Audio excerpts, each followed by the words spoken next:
فرمایا وَاتَّقُوا يَوْمًا تُرْجَعُونَ فِيهِ إِلَى اللَّهِ، اے میرے بندو اس دن سے ڈرو جس دن تم اللہ کے پاس لوٹائے جاؤ گے۔ اچھا قیامت ہوگی، حساب ہوگا، ہمیں اپنے اپنے عمل کا حساب دینا پڑے گا۔ اے انسان، تو نے اگر ایک مائک بھی بنایا تو بیکار نہیں بنایا، مائک کا ایک مقصد تھا۔ تو نے اپنی کلائی پر ایک گھڑی بھی پہنی تو بے مقصد نہ بنائی، کوئی نہ کوئی مقصد تھا۔ تو نے اتنا بڑا پنڈال بنایا تو کوئی نہ کوئی مقصد تھا۔ تو نے یہ لائٹیں لگائی تو کوئی نہ کوئی مقصد تھا۔ اے انسان، تو اللہ کی بنائی ہوئی مخلوق ہے، تو اللہ کا بندہ ہے۔ تیرے چھوٹے سے دماغ میں یہ بات آتی ہے کہ ہر کام کا ایک مقصد ہونا چاہیے۔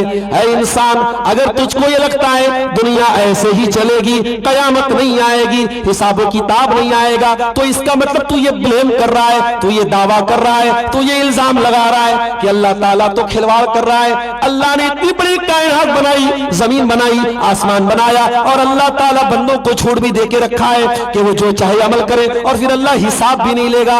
اے انسان، تو نے اپنے مالک کو پہچانا ہی نہیں، تو نے اپنے خالق کو پہچانا ہی نہیں۔ اَيَحْسَبُ الْإِنسَانُ أَن يُتْرَكَ سُدًى، اے انسان کیا تو یہ بھول گیا کہ تجھے اللہ نے کیسے پیدا کیا؟ أَلَمْ يَكُ نُطْفَةً مِّن مَّنِيٍّ يُمْنَىٰ، ایک حقیر پانی کے قطرے سے اللہ نے تجھ کو پیدا کیا۔ ثُمَّ كَانَ عَلَقَةً فَخَلَقَ فَسَوَّىٰ، ایک حقیر پانی کا قطرہ جمع ہوا خون بن گیا، پھر ماں کے پیٹ میں تو پہنچا۔ ثُمَّ خَلَقَ ثُمَّ جَعَلَ مِنْهَا فَجَعَلَ مِنْهُ الزَّوْجَيْنِ الذَّكَرَ وَالْأُنثَىٰ، پھر تو دنیا میں آیا، لڑکا بن کے آیا، لڑکی بن کے آیا۔ جو اللہ تجھے ایک حقیر پانی کے قطرے سے جیتا جاگتا انسان بنا سکتا ہے، أَلَيْسَ ذَلِكَ بِقَادِرٍ عَلَىٰ أَن يُحْيِيَ الْمَوْتَىٰ، کیا وہ اللہ مرنے کے بعد تجھے دوبارہ زندہ نہیں کر سکتا ہے؟ اللہ تعالیٰ کرے گا میرے ساتھیوں، اور جس دن کرے گا وہ پرلے دیوس ہوگا، وہ ڈے آف دا ججمنٹ ہوگا، وہ ڈے آف دا ریزرکشن ہوگا، وہ دنیا کی تباہی کا دن ہوگا، وہ یوم القیامہ ہوگا، وہ یوم الحساب ہوگا، وہ یوم الدین ہوگا۔ وَاتَّقُوا يَوْمًا تُرْجَعُونَ فِيهِ إِلَى اللَّهِ، میرے بندو ڈرو اس دن سے جس دن تم اللہ کے سامنے لوٹائے جاؤ گے۔ ثُمَّ تُوَفَّىٰ كُلُّ نَفْسٍ مَّا كَسَبَتْ، اور پھر اس دن ہر نفس کو اس کے عمل کا پورا پورا بدلہ دیا جائے گا۔ وَهُمْ لَا يُظْلَمُونَ، اور کسی کے ساتھ انیائے نہیں ہوگا۔ اللہ کی عدالت میں کسی کے ساتھ انیائے نہیں ہوگا۔ دنیا کی عدالتوں میں انیائے ہو سکتا ہے، کوئی زنا کر کے ریپ کر کے بھی بیل پالے گا، کوئی جھوٹے کیس میں پھنسا کر کے بھی بیل نہیں پائے گا، دنیا کی عدالتوں میں ہوگا۔ اللہ کی عدالت میں کوئی انیائے نہیں، کوئی نا انصافی نہیں۔ کیوں؟ کیونکہ اللہ کی عدالت کا جج کون ہے؟ اللہ خود ہے، اور جب اللہ حساب لے گا تو کسی کے ساتھ انیائے نہیں کرے گا۔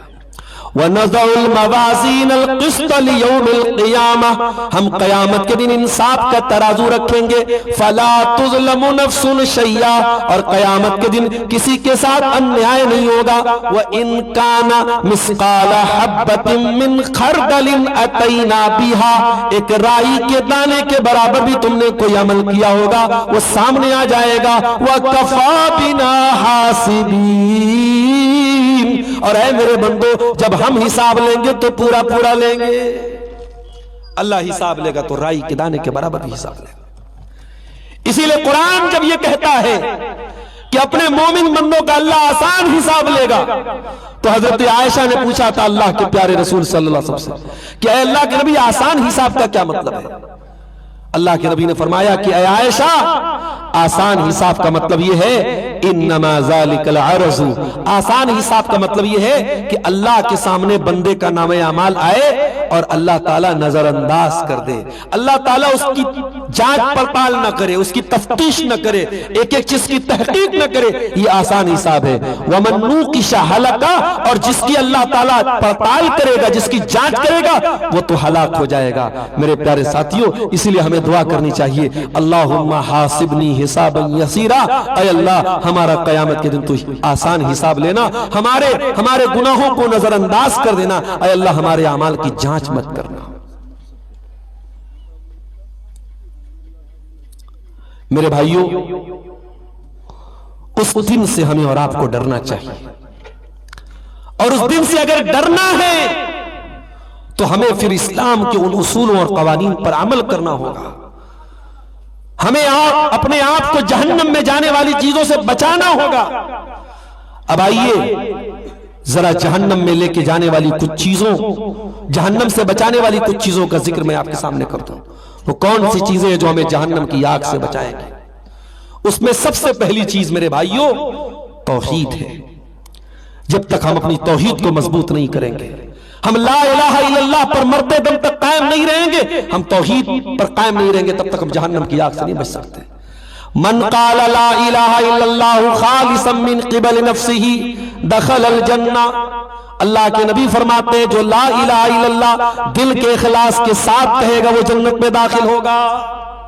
اور اسی جنت میں جانے کے اور جہنم سے بچنے کے لیے ہمیں اور آپ کو اللہ تعالیٰ نے قرآن میں نماز کا حکم دیا، زکوٰۃ کا حکم دیا، اللہ کی راہ میں صدقہ خیرات کا حکم دیا، مساجد کی تعمیر کا حکم دیا۔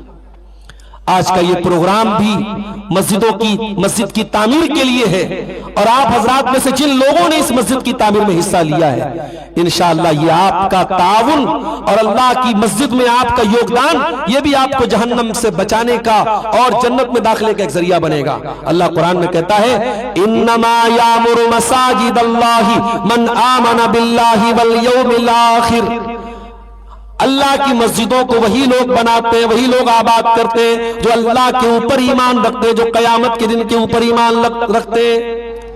وَأَقَامَ الصَّلَاةَ وَآتَ الزَّكَاةَ، جو نماز قائم کرتے ہیں، جو زکوٰۃ ادا کرتے ہیں۔ وَلَمْ يَخْشَ إِلَّا اللَّهَ، اور صرف اللہ سے ڈرتے ہیں۔ تو مسجدوں کی تعمیر کرنا اور مسجدوں کو بنانا، اور خصوصاً آج کے اس دور میں جب فتنوں کا دور ہے میرے پیارے ساتھیوں، اور قدم قدم پر ایسی چیزیں سامنے آ رہی ہیں جو ہمیں اور آپ کو دین سے ہٹا رہی ہیں، دین سے دور کر رہی ہیں، ایسے نازک موقع پر اگر مسجدوں میں، اللہ کے گھروں میں اور مدارس میں اگر ہم اور آپ حصہ لیتے ہیں تو یہ بھی ہمیں اور آپ کو اپنی خوش نصیبی سمجھنی چاہیے۔ اللہ کے نبی نے فرمایا اتقوا النار، جہنم سے بچو، ولو بشق تمرہ، اگر اللہ کی راہ میں تمہیں کھجور کا ٹکڑا بھی دے کر کے جہنم کی آگ سے بچ سکتے ہو تو بچو۔ میرے بھائیوں، آج افسوس کی بات یہ ہے ہم دنیا میں تو بہت دل دریا بنتے ہیں، دنیا میں جب خرچ کرنے کی بات اور نام کرنے کی بات آتی ہے تو ہمارا دل بڑا ہو جاتا ہے، لیکن جب دین پر خرچ کرنے کی بات آتی ہے تو میں دیکھتا ہوں یہاں جو بنگلہ زبان کے مقررین ہوتے ہیں، جو چندہ کرنے والے، وہ پاس بلاتے ہیں اور جو آدمی 1000 روپیہ دیتا ہے اس کی جیب سے 10,000 نکلواتے ہیں۔ یہ افسوس کی بات نہیں ہے کہ آپ 10,000 دے سکتے تھے مگر مسجد کے نام پر آپ کی جیب سے 1,000 نکلتا ہے۔ ایسا کیوں ہوتا ہے؟ اس کا مطلب کہ ہم نے دین کی راہ میں اپنے دل کو چھوٹا بنا لیا ہے۔ میرے بھائیوں، آپ دین کی راہ میں جو خرچ کریں گے، مسجدوں میں جو خرچ کریں گے، مدرسوں میں جو خرچ کریں گے، دین کی دعوت کی راہ میں جو خرچ کریں گے، یہی آپ کے چندے اور یہی صدقات اور یہی آپ کی مالی قربانیاں قیامت کے دن آپ کے کام آئیں گی۔ ذرا نبی کے دور کے حالات دیکھیے۔ غزوہ تبوک کا موقع تھا، اللہ کے نبی صحابہ کرام کے درمیان اعلان کرتے ہیں کہ جو اللہ کی راہ میں چندہ دے گا، تعاون کرے گا، پیسہ دے گا، دان کرے گا، میں اس کو گارنٹی دیتا ہوں وہ جنت میں جائے گا۔ صحابہ کرام نے اپنی اپنی حیثیت کے مطابق اللہ کی راہ میں دان دیا۔ حضرت عمر فاروق رضی اللہ تعالیٰ اپنے گھر آئے، گھر کا سارا مال اکٹھا کیا، سارے مال کو 2 حصوں میں ڈیوائیڈ کیا اور آدھا مال گھر چھوڑا اور آدھا اللہ کے نبی کے پاس لے کے آئے۔ نبی نے پوچھا ما ابقیت لأہلک، اے عمر تم اتنا سارا مال لے کے آئے، گھر والوں کے لیے کچھ چھوڑ کے آئے ہو کہ نہیں آئے ہو؟ پریوار کے لیے کچھ چھوڑ کے آئے ہو کہ نہیں آئے ہو؟ اے اللہ کے نبی آپ چنتا نہ کریں، میں آدھا لے کے آیا ہوں، آدھا چھوڑ کے آیا ہوں۔ عمر فاروق کہتے ہیں میرے دل سے آواز آئی، اے عمر ہمیشہ تو سیکنڈ نمبر پہ آ جاتا تھا، ہمیشہ تو نیکی کے معاملے میں دوسرے نمبر پہ آ جاتا تھا، آج ابو بکر سے بھی تیرا نمبر آگے ہو جائے گا، تو پہلے نمبر پہ چلا جائے گا، تو اپنے گھر کا آدھا مال لے کے آیا ہے۔ غور سے سننا میرے پیارے ساتھیوں، دل ہمارے کتنے چھوٹے ہو گئے ذرا اندازہ۔